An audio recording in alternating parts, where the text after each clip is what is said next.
Hey folks, got today my Washburn out.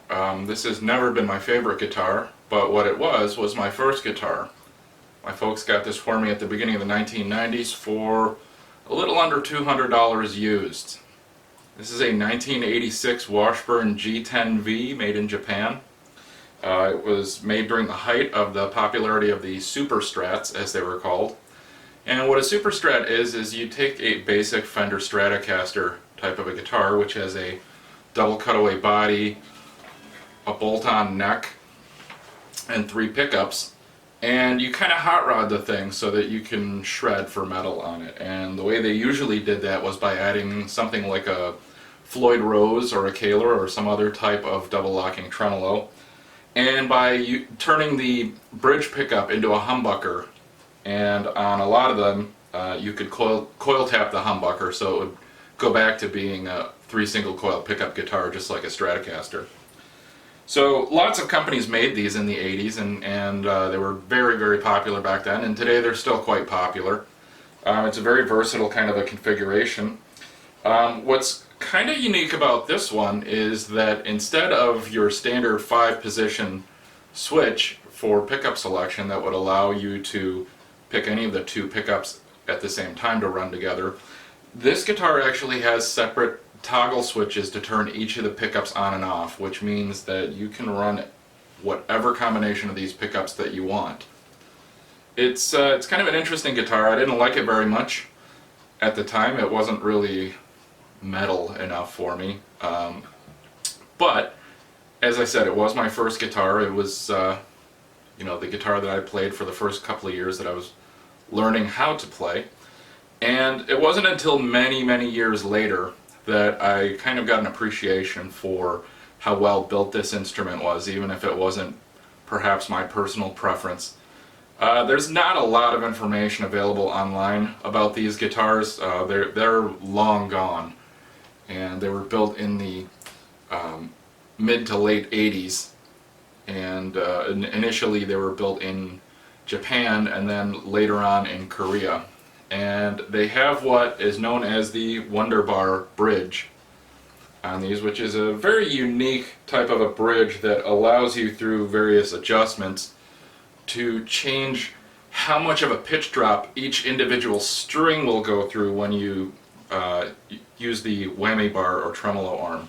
It was kind of an interesting design. Instead of just a couple of springs, which is what the typical Floyd Rose or Fender style tremolo will have, this system is a torsion bar with a lot of ball bearings and rollers to reduce friction on the strings so that hopefully they wouldn't get pinched or caught up. Overall, a very interesting design. Still very functional today.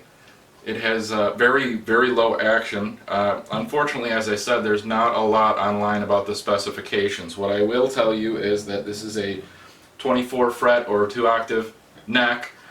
Apparently this was the less common variant, as they allegedly were typically 22 frets for the most part. It looks like the fretboard is probably rosewood. The neck is certainly maple, and I think these ran for somewhere between $400 and $700, depending on what year we were talking about when these were for sale new.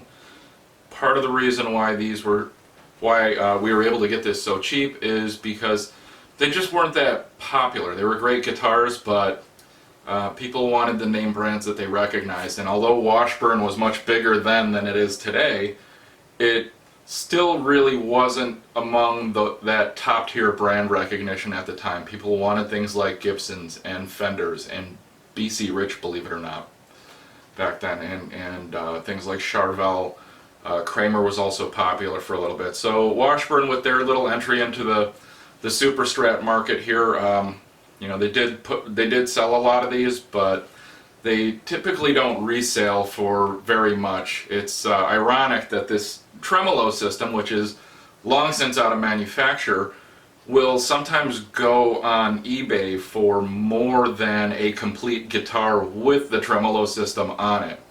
because there is a lot of people out there looking for spare parts for rebuilds and things like that, and it's not uncommon at all for somebody to buy a complete one of these guitars, or a mostly complete one of these guitars, or even a parts guitar, to just salvage the bridge for a you know, kind of a sentimental relic from their collection, kind of like I have here.